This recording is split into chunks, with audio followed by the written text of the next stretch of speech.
Hey guys, it's Colton here with another DIY video. Today we are going to be talking about how to replace a windshield wiper blade.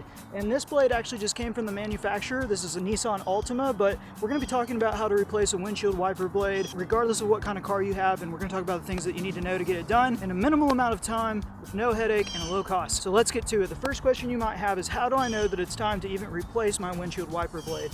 And there's actually a squeegee. It's a long black strip that runs on the bottom of your wiper blade, and on this wiper blade it actually fell completely off the bottom, so there's no squeegee. So basically it's hardly doing anything on my windshield. Sometimes you might see this black strip sort of hanging off, and as your windshield wiper goes up and down, it's sort of flapping behind it. That's when you know it's a good time to replace your blade. So once you know that you actually need a blade replacement, the next thing you need to do is figure out what type of wiper blade you actually need, and there's a couple things you need to look at. That's how long is the wiper blade going to be, as well as what type of attachment do you need.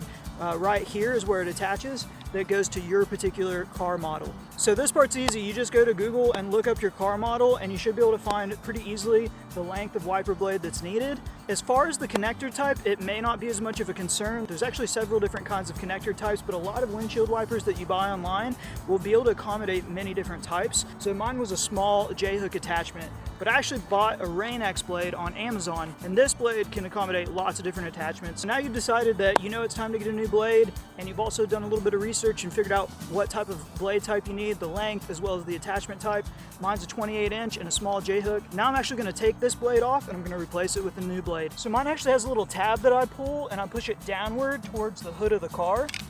You can see it's really not that hard. It shouldn't be that hard to get it off. You may have to use just a little bit of force. Obviously don't push it too hard, you might break it. Make sure you pulled the tab sufficiently to release it. As you guys can see right here, here's the little tab. Now it's time to put on the new wiper blade. And about the middle of this blade, it has a connector system. And like I said, guys, this is so that it can accommodate lots of different types of blades. So with the small J-hook, it's really straightforward and simple. There's a little tab right here that lifts up. See that? I'm gonna leave it open. I'm gonna pull that tab out and leave it open. So I'm actually gonna put the side with the tab that I opened facing up and away from the hood of the car. And I'm gonna slide the J-hook into that opening where I lifted the tab, and I'm gonna push up and away so that the J-hook slides down into the connector. Then I'm gonna take that tab and I'm gonna push it till I hear a click. You can actually hear it click tight so that it's secure. And the next thing you wanna do, really important, don't forget, is that probably whatever blade you order is going to have some type of protector over the squeegee. So on this blade, it's actually just a yellow protective sleeve. I'm just going to slide that off.